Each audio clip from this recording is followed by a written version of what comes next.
couple decades ago, where that was truly metabolic ward studies, where they did underfeeding, overfeeding, exercise studies in a metabolic ward in identical twins. And what they showed was that, and this one experiment is fascinating. They had people exercise. I think they made them cycle for about 600 extra kcals per day, so a couple hours of cycling. And then they fed them their calories that would maintain their weight if they weren't cycling. So, they were burning an extra 600 kcals per day for several weeks. And they got about 7 sets of twins, I think, that completed the study.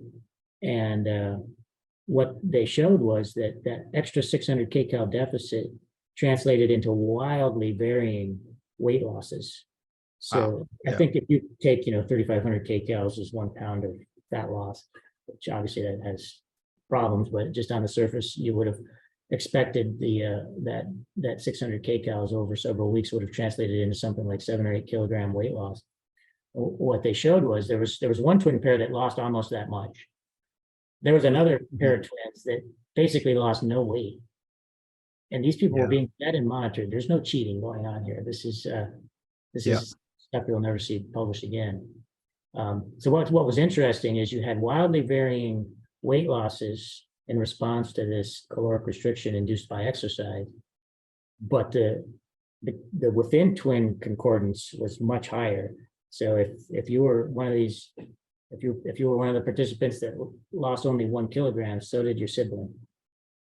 What it shows is the ability to translate exercise into weight loss in this case is highly dependent on your genetics. These were monozygotic twins or not? Okay. Wow. So I would say the exercise intervention caused metabolic adaptations that I would say enhance metabolic efficiency.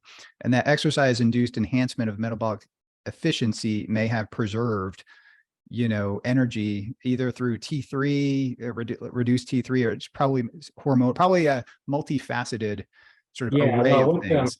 What they published a couple years later, because I don't think it wasn't a popular result, and this is not a popular statement in the exercise world, but what accounted for the majority of that was resting energy expenditure. So what they showed was that exercise actually decreases resting energy expenditure. Most people just the opposite. If you exercise, it increases. But on average, it actually, in the context of caloric restriction, decreases energy expenditure more if you exercise.